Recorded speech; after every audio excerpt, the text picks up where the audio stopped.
la femme, à mon sens, la chose la plus importante est ce qu'elle est et pas ce qu'elle fait. If not me, who? If not now, when? C'est la vérité, finalement. Si ça sonne faux, j'arrive pas à le faire. I realized that creativity grows out of everyday experiences more often than you might think, including letting go.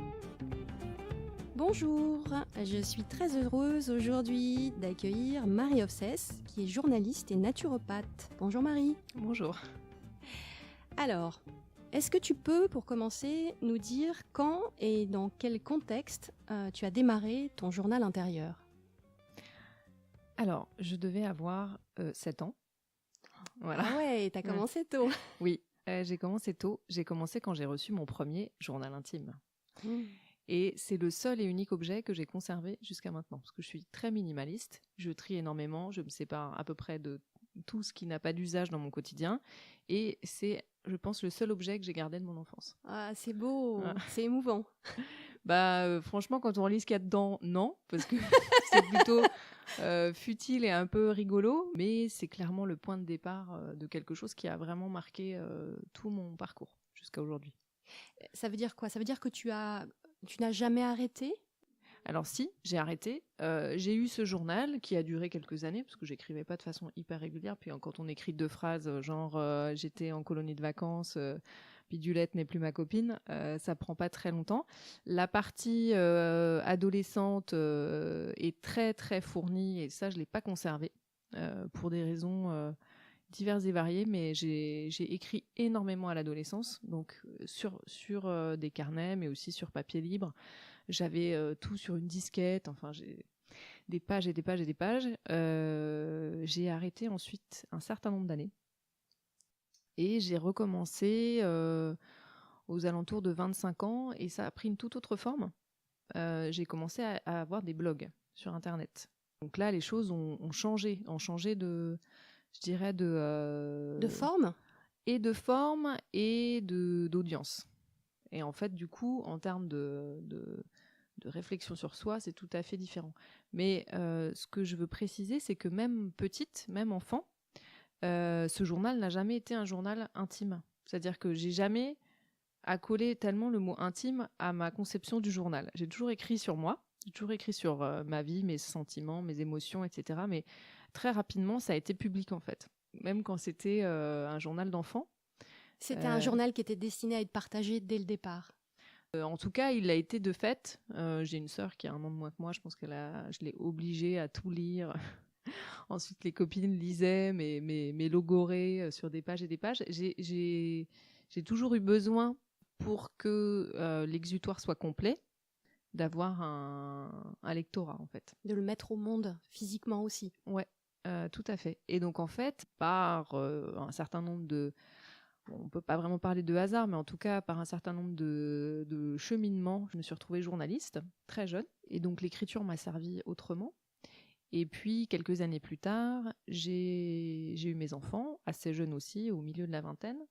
Et j'ai recommencé à écrire dans ce contexte-là, avec une audience qui me correspondait au stade où j'en étais en fait. Donc j'ai eu un blog de maman, des choses comme ça. D'accord, en fait, donc tu as eu différentes formes de blogs qui correspondaient à tes étapes de vie. Exactement, tout à fait. Et ça a pris différentes formes. J'ai eu au moins 3-4 blogs.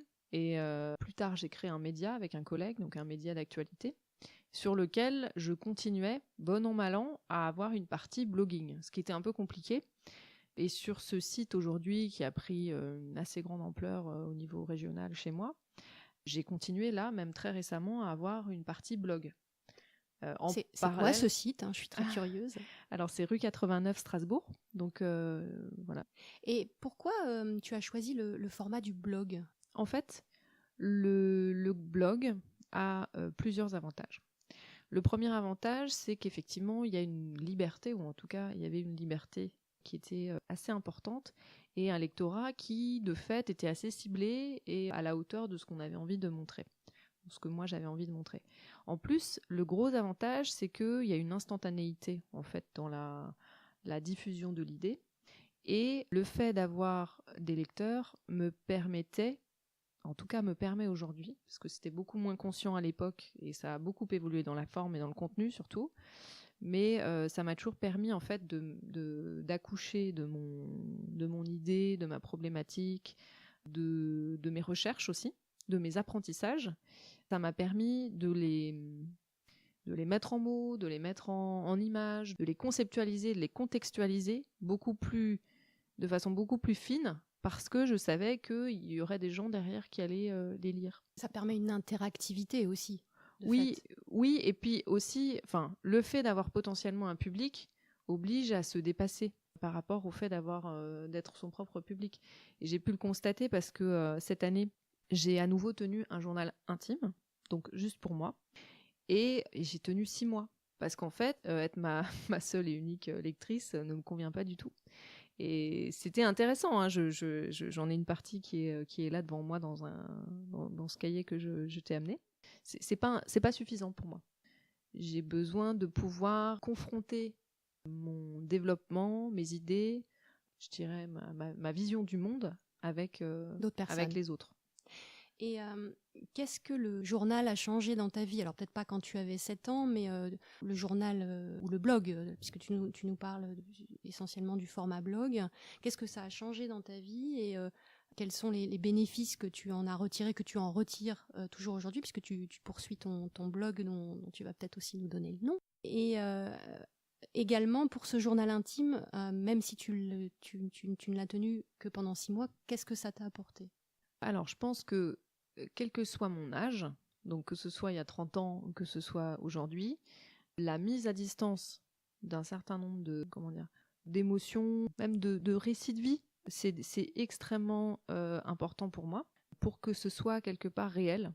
Sinon, j'ai un peu tendance à avoir l'impression que la vie coule un petit peu comme du sable dans un sablier, et que rien ne la retient, que rien ne reste. Et donc j'ai toujours eu besoin de retranscrire, d'écrire. C'est vraiment mon média favori. En école de journalisme, j'avais choisi la presse écrite, en dépit du bon sens, hein, parce que j'aurais dû faire du web, j'aurais dû faire de la vidéo, j'aurais dû faire du son. Non. Moi, je voulais écrire. J'écrivais déjà des romans quand j'étais petite, hein, en plus de mon journal intime. J'ai toujours écrit. C'était vraiment ton mode d'expression. C'est mon mode d'expression, ça l'est toujours. C'est ce qui te permet de fixer en fait tes expériences de vie dans la réalité. Oui, et même de les transcender, de les faire progresser. C'est-à-dire que s'il n'y a pas à un moment cette mise en mots qui s'extériorise, c'est comme si ça restait un peu coincé et que ça n'avançait pas. Il y a vraiment cette notion de mouvement et de cheminement. C'est très important pour moi. Et donc ça, c'est aussi bien pour le blog que pour le journal intime. Ouais. D'accord. Ouais. Et en fait, ce qui est quand même assez net, c'est que quel que soit le support, c'est des supports qui ont une durée de vie assez limitée, en fait. Je connais des gens qui ont tenu un blog, par exemple, ou qui tiennent encore un blog depuis 10 ans. Le même blog, la même adresse, la même coloration, la même thématique. Et ça, moi, j'en suis tout à fait incapable. Donc, en fait, j'ai beaucoup de mal à capitaliser sur une audience. J'ai eu certains blogs avec une très bonne audience, mais quand la thématique est épuisée et que j'en crée un autre, je repars de zéro. Donc, t'as pas des gens quand même qui te suivent d'un blog à l'autre? J'ai certaines personnes qui me suivent, mais c'est peanuts par rapport à ce que ça aurait pu être. Je veux dire, quand on parle de blogs suivis, on parle de milliers de personnes, de dizaines de milliers de personnes. Moi, je stagne à quelques centaines parce que... non, c'est pas vrai, pas pour tous. Certains ont plus de succès que d'autres, mais globalement, je capitalise pas parce qu'en fait, je me rends compte que c'est pas ça qui m'intéresse. Ce qui m'intéresse, c'est d'avoir à un moment un projet d'écriture pour lequel il me faut un moment une sorte de support neuf et dans lequel je vais pour lequel je vais drainer un public qui sera intéressé par cette thématique. C'est un truc que je suis en train de changer. Là, précisément, depuis 10 jours. Donc C'est pas par hasard qu'on se rencontre. Exactement. Et pour la première fois, j'ai créé un site avec un blog. Donc, c'est un site pro avec une partie blog. Et c'est enfin un blog. Et là, je suis hyper enthousiaste. C'est enfin un blog où j'ambitionne, en fait, d'avoir vraiment des thématiques transversales, de pouvoir parler toujours de moi, mais sous la thématique de l'écologie, qui est on va dire mon pilier, mon socle, de la naturopathie, donc de la santé naturelle, du développement personnel, qui est hyper important aussi pour moi, mais aussi de la politique, mais aussi du soin, etc. Et en fait, j'ai toujours eu plus ou moins différents supports d'expression en même temps, parallèles, avec des audiences différentes. Et pour la première fois, j'ai un truc unique. Je sais pas comment ça va s'articuler, parce qu'il faut donner une cohérence à tout ça. Mais encore une fois, l'écriture et le fait d'avoir cette notion de journal, de parler à la première personne, quelle que soit la thématique, quel que soit ce qu'on a envie de raconter, c'est finalement une occasion de créer des ponts et de mettre de la cohérence. Et c'est ça qui me passionne. Mais le socle, la cohérence, c'est toi, c'est ce que tu es, c'est ta personnalité. Ce sont les différentes facettes de qui tu es. Oui, tout à fait. Mais comme mes centres d'intérêt sont divers et que je suis assez touche à tout, les gens qui potentiellement me lisent sur un support ou sur un autre, m'écoutent parler de tel et tel sujet, sont pas forcément les mêmes. Ou en tout cas, c'est ce que je pensais jusqu'à présent. Oui, mais ils ont un socle de valeurs communes. Oui, c'est vrai. Et je fais ce pari-là. Je suis très enthousiaste à cette idée. Ne serait-ce que l'idée, effectivement, de pouvoir permettre à ces lecteurs de faire ces ponts, les mêmes que ceux qui, moi, me nourrissent. Voilà. Et tu me fais baver, là. C'est quoi ce site internet, ce blog? Alors, donc, il porte mon nom. D'accord. Voilà, c'est marieobsesse.com. Donc, c'est un peu mégalo, quoi, comme truc, mais je pense que finalement, parce que j'avais toujours des sites qui portaient effectivement le nom des thématiques, donc j'étais un peu coincée. Et là, l'idée, c'était effectivement que le socle, ce soit moi, finalement, et tout ce que je peux proposer au niveau professionnel ou en termes de réflexion par le journal. Et donc, ce site porte mon nom, voilà, tout simplement. Alors, tu as amené ton journal intime. Oui. On l'a sous les yeux. Alors forcément, sur un format audio, c'est un peu compliqué. Est-ce que tu peux juste nous en parler? Bien sûr. Alors, pour l'anecdote, en fait, pendant un an, donc de début septembre 2017 à fin août 2018, on a fait un défi familial qui s'appelle Sans objets, sans déchets. Donc il y a un blog qui s'appelle sansobjets-sans-déchets.fr. Donc pendant un an, on n'a pas produit de déchets et on n'a pas acheté d'objets matériels. Et donc il s'est trouvé que début janvier 2018, j'avais besoin d'un agenda et que j'allais pas acheter d'agenda puisque je pouvais rien acheter. En tout cas, je m'étais promis de ne rien acheter. Et donc il me restait 2 cahiers. Et je me suis dit, c'est l'occasion de tenter le bullet journal. Ah. Voilà. Et donc j'ai regardé des vidéos, j'ai lu des trucs sur le bullet journal. Bon, c'était un poil compliqué pour moi qui suis un peu flemmarde. Néanmoins, du coup, j'ai adapté. Donc, j'ai collé 2 cahiers ensemble. J'ai effectivement mis sur les premières pages des objectifs, en fait, par mois. Donc, un peu selon le principe du bullet journal. Ensuite, j'ai fait quand même des sections mensuelles avec derrière 2 pages, avec les bouquins que je lisais, il y a toujours aussi tous les contacts, tous les livres que je lis dans le mois, les choses que j'ai à faire. Donc j'avais à l'époque, au début de l'année, pas mal de responsabilités associatives, donc il y a beaucoup de trucs par rapport à ça. Alors vous le voyez pas, mais moi la première chose qui me saute aux yeux, c'est que c'est hyper bien écrit, c'est hyper clair, c'est propre, il n'y a pas une rature, c'est impressionnant, quoi. C'est magnifique. Bon, c'est gentil. En tout cas, au début de l'année, j'ai lu pas mal de bouquins. Quand je pense à moi, mon journal intérieur qui est bourré de ratures, qui part dans tous les sens. Attends, parce que ça, c'est juste la partie agenda. La partie journal, elle est derrière. Donc ça, c'est effectivement tous les parties rendez-vous, les objectifs par semaine et tout. Et donc là, il y a toute l'année. D'accord. Et ensuite, derrière, au milieu du cahier, j'avais démarré la partie journal. Donc voilà, janvier. Et en fait, j'ai fait ça, donc je mettais ce que je mangeais, mon poids. Donc moi, je suis naturopathe, donc je suis un peu psychopathe, psychorigide de la bouffe et du physique. Donc voilà, je me pèse tous les jours. Effectivement, tu es, je confirme, hyper svelte. Ouais, voilà.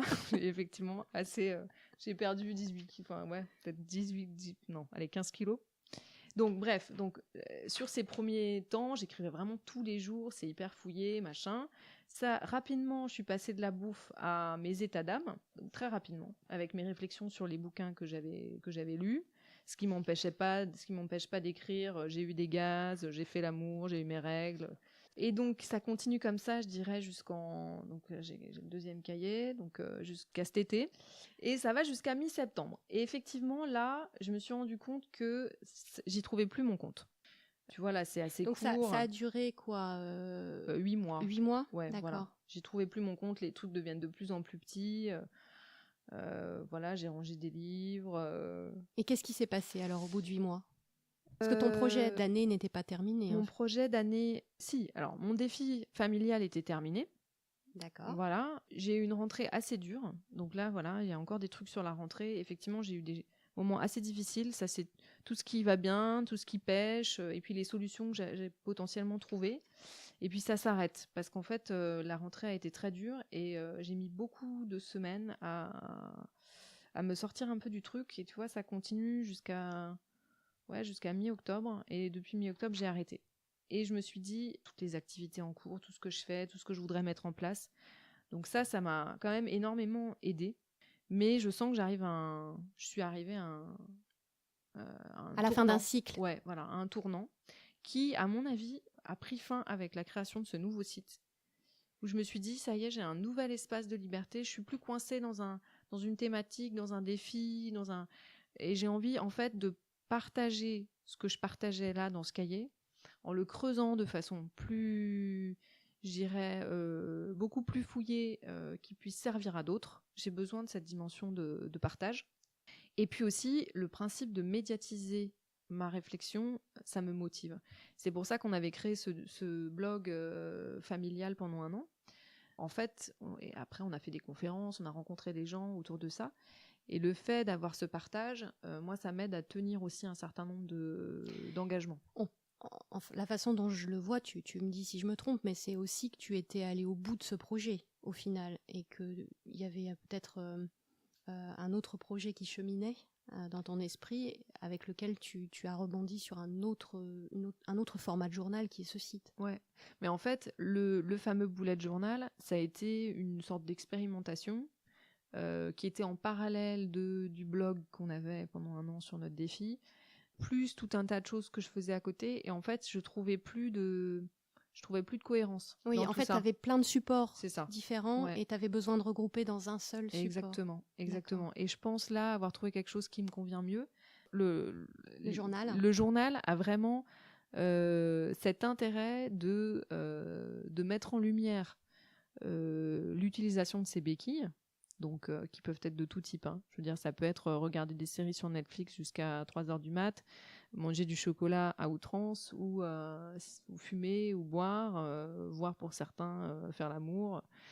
Et l'avantage du journal, c'est qu'une fois qu'on s'est écrit, c'est dit, on se l'avoue à soi-même. C'est intéressant ensuite de creuser, de savoir pourquoi on fait ça, qu'est-ce qui cloche. C'est une mise en conscience, en fait. Exactement. C'est une conscientisation, c'est tout à fait ça. Et en fait, là où ce qui a fait que je me suis arrêtée avec le journal écrit papier intime, c'est que je me suis rendu compte que là, sur les dernières semaines, donc à la rentrée où c'était plus difficile pour moi, j'ai écrit 10 fois arrêter de fumer, ne taxe plus de clopes, plus un verre d'alcool, etc. Et puis toutes les semaines, je me suis même fait un... Qu'est-ce que je n'arrive pas à faire? C'est la rubrique qu'est-ce que je n'arrive pas à lâcher, qu'est-ce que je n'arrive pas à faire. En fait, ça devenait super frustrant pour moi. Ça tournait à l'autoflagellation. Oh là là, mon Dieu, quelle horreur. Ouais. C'est intéressant ce que tu dis parce que ça peut être l'effet contre-productif du journal aussi. Tout à fait. Ouais. C'est ne pas s'enfermer soi-même en fait dans des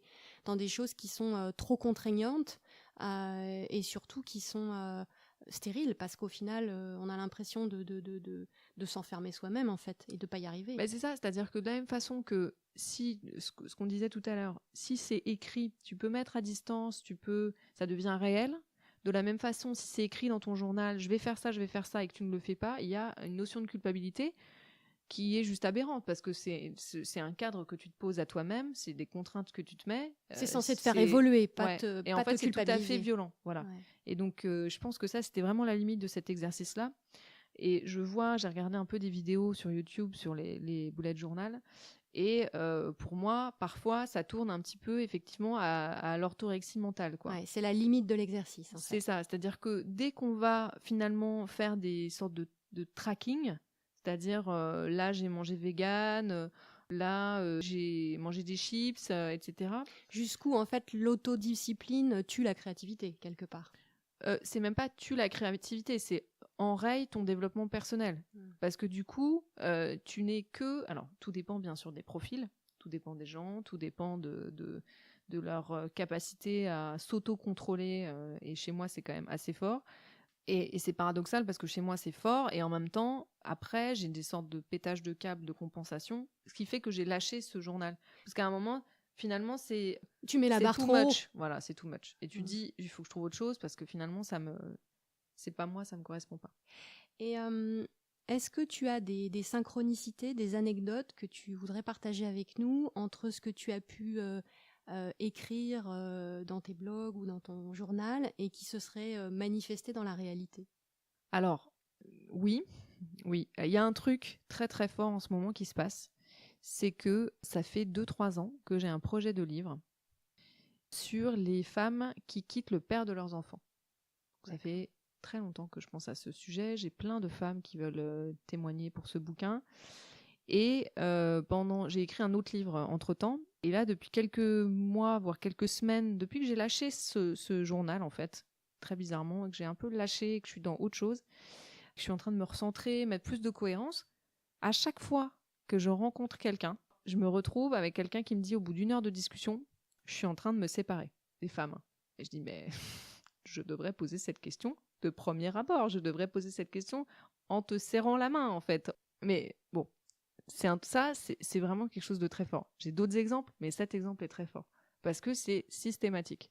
Et en fait, je suis en train de me demander si effectivement j'ai un projet de livre avec ça, mais je suis en train de me demander est-ce que je vais pas faire un projet de blog avec ça? Parce que finalement, j'ai tellement de femmes autour de moi. Moi, j'ai des choses à leur apporter. De l'expérience, Je pense que de l'accompagnement. c'est une excellente idée parce que ça te permettrait de donner un côté vivant au sens où tu peux avoir une interaction effectivement avec les femmes via un blog sur leurs expériences, voire qu'elles puissent peut-être aussi échanger entre elles. Ouais. Et c'est en train de devenir assez clair. Et je trouve ça très très fort. Moi qui en tout cas était, il y a encore quelques années, hyper cartésienne, très très sceptique sur la possibilité D'attirer des choses à soi. En fait, en ce moment, c'est tellement fou.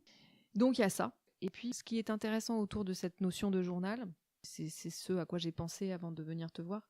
C'est pourquoi est-ce que j'ai toujours eu besoin de me donner en spectacle, parce qu'il y a aussi de ça. Et je pense qu'autour de toutes ces expériences d'écriture, sur mon cas perso et sur les sujets qui m'agitent, c'est la notion de transmission qui est centrale chez moi. Voilà. C'était l'écriture, c'était le journalisme, c'est la naturopathie plutôt dans cette dimension d'éducation à la santé, plus peut-être que dans la dimension de soins qui est moins naturelle chez moi.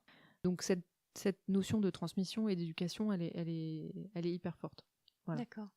Et comment est-ce que tu intègres cette pratique, alors qu'elle soit blog ou journal, dans ton quotidien? Est-ce que tu bloques 1 heure? Est-ce que c'est plusieurs moments dans la journée? Alors, tout dépend la forme. Quand j'ai eu ce journal pendant quelques mois, donc 8 mois, j'écrivais généralement soit très tôt le matin, avant de lever les enfants et tout, parce que j'avais ma petite routine, j'avais lu... Ton Miracle Morning. J'avais lu Miracle Morning en janvier, et donc forcément, je me levais à 5h30 du mat pour faire tout ça. Bien sûr, j'ai pas tenu très longtemps. Quelques mois quand même, parce que je suis assez persévérante. Alors là, je suis scotchée, parce qu'alors moi, 5h30, c'est juste pas possible. Mais c'est assez dur. Et puis finalement, c'est devenu un peu plus erratique, un peu plus en journée ou le soir. Et finalement, la forme ce qui me correspond le plus, c'est-à-dire quand je blogue, on va dire pour des blogs publics, c'est de prendre, en général j'écris sur 2 heures, donc j'ai le gros avantage de travailler à mon compte, donc j'ai des créneaux dans la journée qui sont dispo, et généralement j'écris le matin, je me fixe 2 heures au moins 1 fois par semaine pour accoucher d'un bon texte, voilà, pour accoucher, avoir à la fois un peu de longueur, du contenu, plus un petit peu de recherche. Et j'essaye toujours, et ça c'est un conseil que je donne aussi à des blogueurs en herbe ou des gens qui se lancent dans une activité professionnelle et qui ont besoin de créer un blog, pour des questions, je dirais un peu marketing, mais aussi parce qu'ils ont des choses à dire et des messages à faire passer. Il faut que dans ce type de journal, finalement, à la nouvelle mode 2.0, 3.0 maintenant, il y ait à la fois du contenu, mais du contenu qui soit extérieur à soi, de l'information en fait, et il faut absolument, pour moi en tout cas, une mise en perspective personnelle. C'est-à-dire, comment j'y suis venue, qu'est-ce que ça change dans ma vie, pourquoi est-ce que je fais le lien entre ça et ça. Tu revendiques une subjectivité. Exactement. Après, ça a ses désavantages. C'est-à-dire que déjà, moi, j'ai été formée au journalisme où la subjectivité doit être quand même mise en sourdine, même si on a tous une vision, un prisme pour regarder les choses.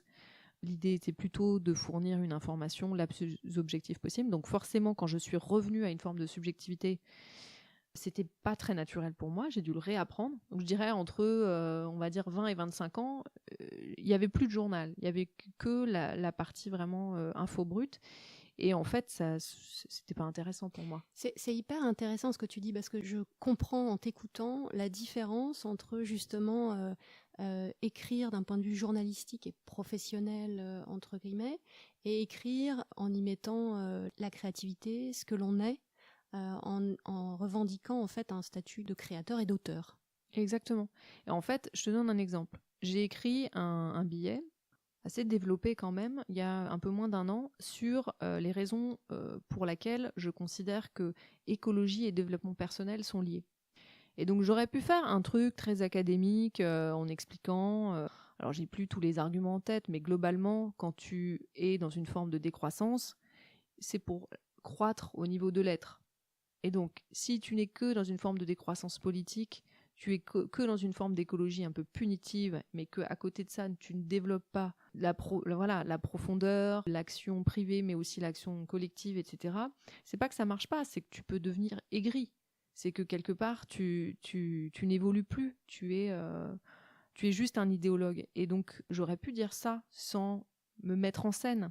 Mais pour moi, c'était important de dire, voilà, moi, je suis arrivée, j'ai lu des dizaines, voire plusieurs centaines de bouquins sur l'écologie politique. Et puis à un moment, j'ai cru que j'allais me tirer une balle. Donc je me suis dit, qu'est-ce que je fais avec ça ? Est-ce qu'aujourd'hui, je peux avoir une forme d'espoir sans tomber dans le bisounours, le bisounoursisme de demain, du film Demain et tout ça, qui n'est pas du tout ma came. L'idée, c'était plutôt ensuite de travailler sur l'intériorité, sur ce que tu peux développer. Parce que les gens, sinon, si tu leur dis vous allez tous vivre dans une cabane dans la forêt, sans eau ni électricité, et à 20h, c'est extinction des feux. C'est sûr que tu vas pas motiver grand monde. Mais qu'à côté de ça, ils savent pas quoi faire de leur peau parce qu'ils ont plus Netflix, effectivement, ça ne fonctionne pas. Il faut expliquer qu'avec cette décroissance matérielle vient une croissance de l'être. Bref, pour moi, c'était important de me mettre en situation dans ce genre de truc. Le problème, c'est que parfois, quand t'en fais ton métier, comme c'est mon cas, ça marche pas à tous les coups. Par exemple, j'ai écrit un bouquin sur les naturopathes et je croise les doigts, le projet n'est pas enterré, mais ce bouquin, je l'ai envoyé à une vingtaine d'éditeurs et je sais que les éditeurs aujourd'hui, ils veulent un truc soit très pratique, pratico-pratique, où il n'y a pas marqué « je » nulle part, soit un roman, un récit, etc. Moi, j'ai fait quelque chose qui est un peu hybride, où à la fois je parle de mon expérience personnelle, je fais parler d'autres naturopathes de leur expérience personnelle, aussi dans cette notion un peu de journal, de se raconter tout ça, de raconter son évolution. Et pour l'instant, j'ai pas de réponse. J'en suis un peu triste, mais je pense qu'aujourd'hui, on a la chance d'avoir suffisamment de supports disponibles pour pouvoir créer, partager ses créations, quelles qu'elles soient, sous quelque forme que ce soit, sans rentrer dans le marketing de l'édition. Mais bon, c'est pas encore fait. Hein. Peut-être que vous trouverez ça dans les bacs. Hein, mais... Ouais, avec grand plaisir. On espère bien. On croise les doigts. Est-ce que le journal t'a mené à la pratique d'autres formes de créativité ? Ça ne m'a conduit à aucune autre forme de création. En revanche, t'as fait écho à une... Alors, c'est un truc fou qui m'est arrivé justement aussi en janvier. J'ai rencontré un kinésiologue. Oui. Et je lui parle de mes projets d'écriture, du fait que j'ai toujours voulu écrire des livres, que j'écris des livres depuis que je suis petite, mais que j'ai jamais été éditée, que pour moi c'est l'alpha et l'oméga, je sais que c'est ça que je veux faire, etc. Ce qui était ma conviction du moment. Hein. J'ai un peu mis de l'eau dans mon vin depuis. Et je lui dis, mais par contre j'ai toujours écrit des bouquins qui ressemblent aux journaux que j'ai écrits. C'est-à-dire toujours avec une part c'est le 2e livre que j'écris là sur les naturopathes. Il y en avait un autre sur ma transition écologique sous le même modèle, c'est-à-dire à la première personne, avec une dimension bibliographique et de recherche et d'information. Vraiment sous la forme du journal, et qui n'avait pas trouvé preneur. Mais je lui dis, de toute façon, j'ai aucune imagination, je pourrais jamais écrire des romans. Et donc, il a fait un truc bizarre de kinésiologue. Et puis, il m'a dit... Il a enlevé les blocages. En tout cas, il a lu des trucs en moi que je connaissais pas. Donc, c'était assez... Ou en tout cas, dont j'avais pas forcément conscience. Ça m'a vachement touchée. Il m'a dit, je vois... C'est quoi ces arbres asiatiques, là je sais pas si c'est magnolia. Enfin, je vois un arbre en fleurs. Un cerisier ? Oui, je vois un cerisier, genre cerisier du Japon. Je vois cet arbre en fleurs, je vois énormément d'images très, très colorées, très créatives. Je pense, Marie, que vous êtes faite pour écrire des romans. Alors là, je l'ai regardé.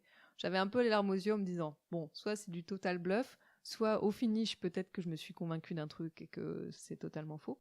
Mais peut-être que cette pratique du journal m'amènera à une création, je dirais, d'imagination, mais je resterai sur l'écriture. Est-ce que tu disposes d'un espace à toi où tu peux justement écrire, exprimer ta créativité ? C'est une question qui est beaucoup d'actualité. Aujourd'hui, on parle beaucoup de Virginia Woolf et du fameux espace à soi, et ça m'intéresse d'avoir ton point de vue là-dessus. Mon espace à moi, je dirais, c'est tout mon appart. Et, et mon mari et mes enfants habitent chez moi, grosso modo. C'est génial comme concept. Bon, si mon mari m'écoute, il va hurler, mais c'est un peu vrai. Donc, on est très minimaliste et on a quand même la chance d'avoir une centaine de mètres carrés. Les chambres des enfants sont assez petites. Notre chambre à nous, c'est vraiment dédié au sommeil. Du coup, on a un assez grand salon et j'ai mon cabinet en fait dans le salon, sur une partie du salon qu'on peut fermer. Donc, je considère que ça, c'est mon espace. Mais honnêtement, sortant de la théorie, tout le salon, c'est mon espace. Toute la cuisine, c'est mon espace. Je sais que mon mari, lui, aurait besoin, parce que lui, il fait de la peinture, il aurait besoin de cet espace, il l'a pas, et je vois le problème que ça peut poser en termes d'expression de sa créativité, qui du coup est plutôt en sommeil, je dirais. Il a tous les outils, mais pas la place. Et puis, je suis très maniaque, et lui, le pauvre, il aimerait pouvoir s'étaler et en foutre partout. Je confirme que pour faire de la peinture, ça aide beaucoup. Ouais. Et ne pas être obligé de nettoyer C'est ça. derrière, de tout ranger, Je sais. notamment de pouvoir garder tes couleurs à mixer, c'est un vrai Et chez nous, plaisir.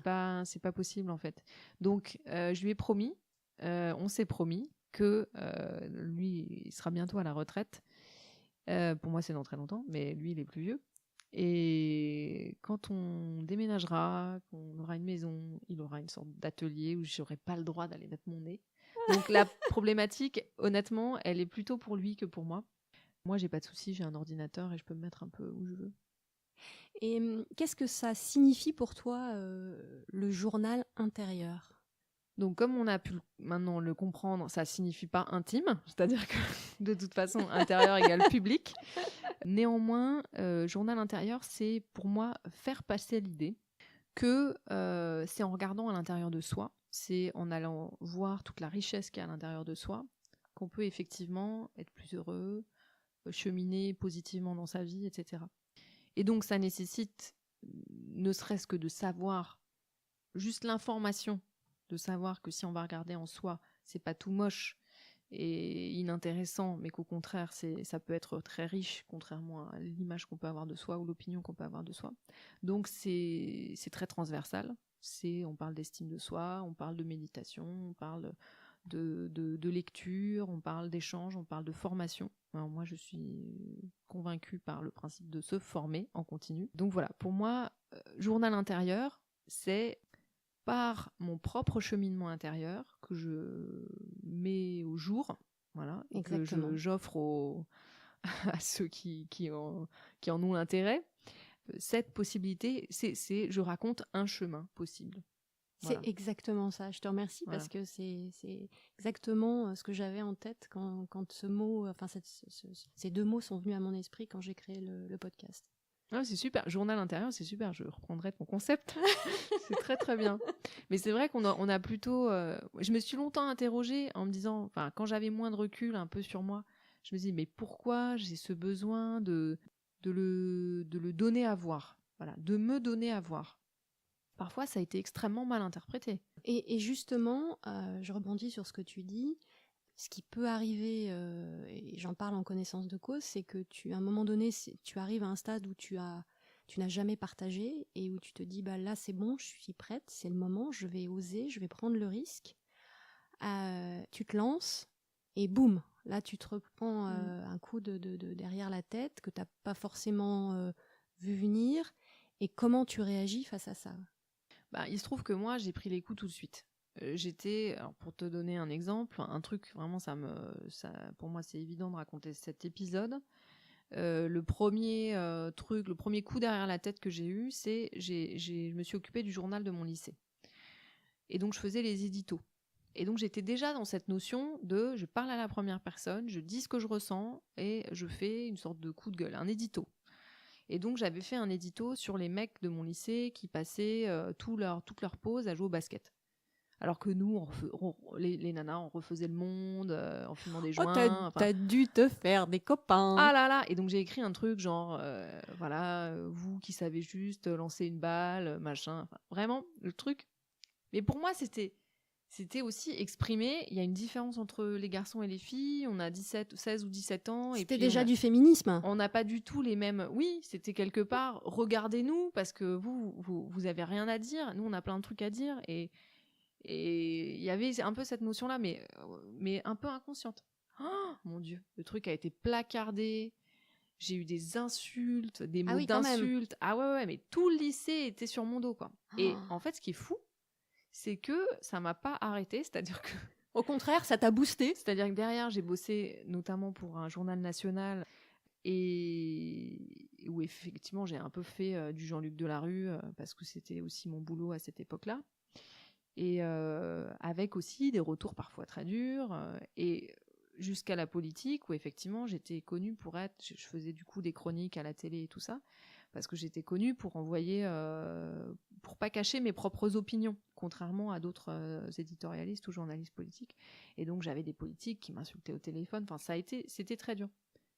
Donc j'ai l'impression que toute mon histoire, c'est dire finalement qui je suis, ce que je pense, ce que j'ai envie de transmettre, le message que j'ai envie de partager, avec une grosse dose de prise de risque derrière, en termes d'ego. Mais dans ces cas-là, quand tu dis en fait ça m'a donné encore plus envie de continuer... Non, c'est pas tout à fait ça. Ça m'a pas donné plus envie de continuer. Au contraire, il y a eu des inflexions. Il y a eu des inflexions. Par exemple, j'ai quitté la politique suite à ça. Ça t'a atteint? Ça m'a vachement atteint. D'accord. Et comment tu l'as géré du coup? Je le gère assez mal. C'est-à-dire que, en tout cas, je le gérais assez mal parce que c'est quelque chose sur lequel j'ai beaucoup travaillé. Mais je l'ai toujours pris pour moi. Ce qui est un des accords Toltec, ne jamais prendre pour soi. Donc, j'ai toujours pris pour moi, que ce soit effectivement au lycée, que ce soit en tant que journaliste, que ce soit aujourd'hui parfois dans certaines expressions où je suis pas suivie. C'est moins le cas aujourd'hui parce que je sais plus prendre en compte l'état d'esprit de mes interlocuteurs et je suis beaucoup moins brute de décoffrage que j'ai pu l'être. Ce qui me permet, et en fait, ça m'a pas poussé, pour répondre à ta question, ça m'a pas poussé à continuer a toujours été une obligation pour moi. C'est-à-dire que continuer était juste l'évidence sous diverses formes. C'est-à-dire que c'est inconscient, mais 3 mois plus tard, je rouvrais quelque chose. C'est vital. C'est totalement vital pour moi. Si je fais pas ça, et c'est pour ça que je me sens mieux là, parce que je sais que j'ai créé ce nouveau support, que ça me ressemble, que j'ai une possibilité de création et d'expression qui est infinie. Et ouais, c'est totalement vital. C'est-à-dire que sinon, j'ai l'impression finalement d'être dans mon coin, à finalement être totalement inutile. C'est une prise de risque parce que c'est une nécessité. Ouais, c'est vrai. Ouais, tout à fait. Quel est le lien pour toi entre spiritualité et créativité? Alors je sais, c'est une question qui peut sembler assez intime, mais pour moi le lien est évident et j'ai envie que tu partages ton opinion là-dessus avec nous. Je pense que jusqu'à il y a 2-3 ans, spiritualité pour moi voulait juste dire en dehors de moi. Ça n'avait aucune prise et aucune réalité dans ma vie. Je suis quand même, grâce à mon école de naturopathie, grâce à l'ouverture que ça m'a apporté, aux lectures que j'ai faites depuis, j'ai quand même un peu ouvert mes chakras, on va dire. Du coup, je suis plus sensible à cette dimension. Alors certes, le lien, on peut le trouver, il est peut-être évident, enfin en tout cas dans ta vision. Pour moi, c'est encore quelque chose qui reste à tresser, tu vois, à mettre en musique ensemble. Alors qu'en fait, effectivement, si je réfléchis 5 minutes, la dimension finalement intime, ce besoin de partager cette intimité, elle a une dimension qui dépasse la simple information, le simple cadre purement matériel des choses et tout ça, c'est évident. Après, je me suis pour l'instant plutôt située dans une démarche idéologique, philosophique, politique. Elle peut tendre vers la spiritualité, parce que moi, je commence à approcher ces questions-là personnellement, donc ça viendra peut-être. Quand je parle développement personnel, quelque part, je parle spiritualité sans en parler. Voilà, quand on parle intériorité, quand on parle quête de soi-même, quête d'humanité, humanisme, de toute façon, on parle spiritualité. Mais effectivement, c'est un peu comme l'homéopathie pour moi. Je suis pas contre, mais pour l'instant, c'est pas clair. Tu vois, je connais, je sais ce que c'est, je connais, j'en donne à mes enfants. Mais de là à finalement me l'être approprié, réellement, ça m'empêche pas de lire des bouquins sur le bouddhisme. Moi, je suis d'une famille juive et en plus, j'ai un père catho, donc j'ai vraiment multitude en plus d'attaches. Après, comme je disais, c'est comme l'homéopathie, ça finira par maturer chez moi. Voilà. Alors pour terminer, est-ce que tu aurais des conseils, des sources d'inspiration à partager avec nous, des bouquins, des pratiques rituelles que tu pourrais avoir? Tu nous as parlé du Miracle Morning, mais est-ce que tu aurais d'autres choses que tu veux partager avec nous? Oui, moi, je trouve que ce qui moi m'a toujours inspiré et que je conseille régulièrement, ce sont tous les livres à la première personne. C'est-à-dire les livres, même les livres pratiques. Je sais pas, je pense à Bea Johnson, Zéro déchet, qui date il y a 5-6 ans. Mais c'est L'homme sans argent, c'est Pause, c'est l'histoire d'une mère de famille qui a déconnecté ses enfants des outils informatiques. Tout ce qui va être un récit de vie, No Impact Man, enfin en tout cas pour l'aspect plutôt écologie, mais c'est aussi le cas, je sais pas moi, Le guerrier pacifique. Et c'est ce que j'écris en fait. C'est là où je suis un peu, pour l'instant, un petit peu, je reste sur ma faim en termes d'édition, mais c'est ce que j'aime lire et c'est ce que j'aime écrire. Finalement, c'est la mise en forme d'idées pratiques ou philosophiques ou effectivement spirituelles pour les autres, mais en passant par le récit personnel, qui est une forme de transmission, je trouve, beaucoup plus naturelle et parlante pour moi. Ce sont des histoires de vie. Sont des histoires de vie mais nourries d'informations qui sont reproductibles.